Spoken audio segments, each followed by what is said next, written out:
KAFTAN TV Yorùbá ṣàfojúsùn ayé tó rẹwà.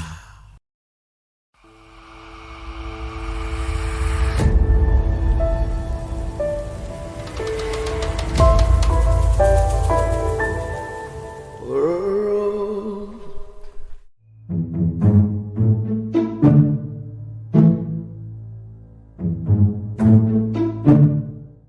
So really, owó rẹ̀ bí àdúrà mi. ọ̀fì ó ti gbé báwọn ọ̀fì rà. Ẹ sọ kò wá láta o. Àbúrò tí wàá fún ọ̀fì ọ̀fì rà tó bá ti lè fi rà bí eléyìí tó bá wọlé sí ìdààmú lásán.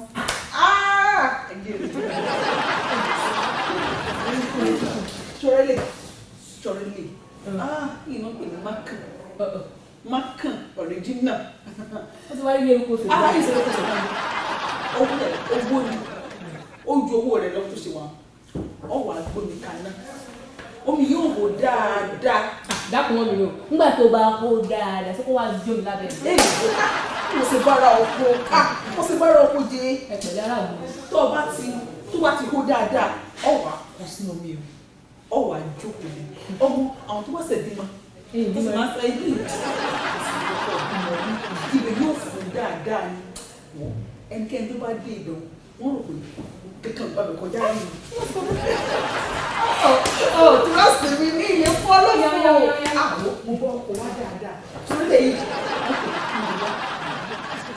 tó bá ti kú díẹ̀ kọ́ngilá ni tó bá kú díẹ̀ kí ara bí ó dé ọ́fíìsì àbí àwọn ilé ó wà pẹ̀lú dé mọ́. Ìrọ̀pọ̀. Ilé fún ọlọ́fọ̀ sọ́ọ̀jì ẹ̀rí mi ṣe fún ọlọ́fọ̀ rí ṣé mo fún ọlọ́fọ̀ rí. Ẹ pẹ̀lẹ́. Mo kún ọkọ wá ní wọn bí wọn dáhùn bí ìyẹn yẹn wọn bí ìyẹn yẹn ìwọ lọ́kùn ìdúró ọlọ́run ìwọ lọ́kùn yìí ó bá ti náà fi ṣàbíyá.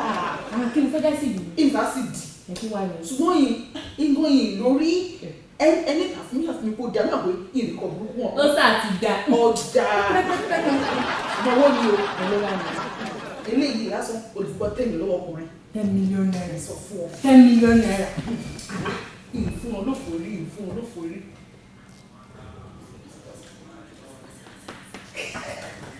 Lábàá wa ti bá wa sọ tú.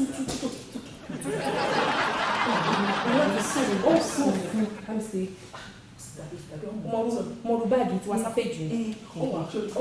Ó tàṣíwájú díẹ̀ ẹ̀hẹ́ wà lórí sẹ́yìn. Àyàwó lórí. Ọmọ tó pèlè kàtíwọ́ sọ fún ọmọ kàtíwọ́ ọmọ gbèsè nìkan. Ọ̀rọ̀ ṣubú. Ẹ̀yin ọ̀sẹ̀ ẹni lọ sí. Ọmọ lọ́rí. Ọmọ orin tó dà. Ọmọ lọ́rí.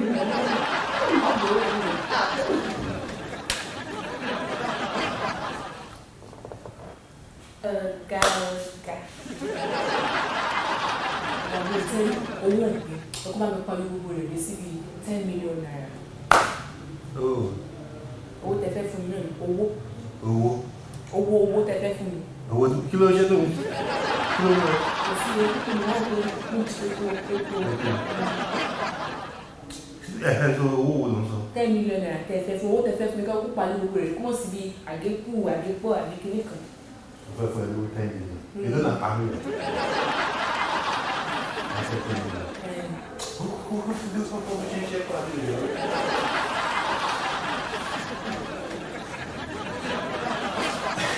Hello?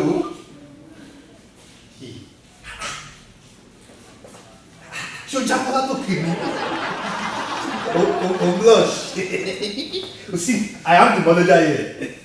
Mi mo manage you back. So you're welcome. Kí ló máa ń. Ó bá jì. Okay, but can I know you? Can I share a lemora?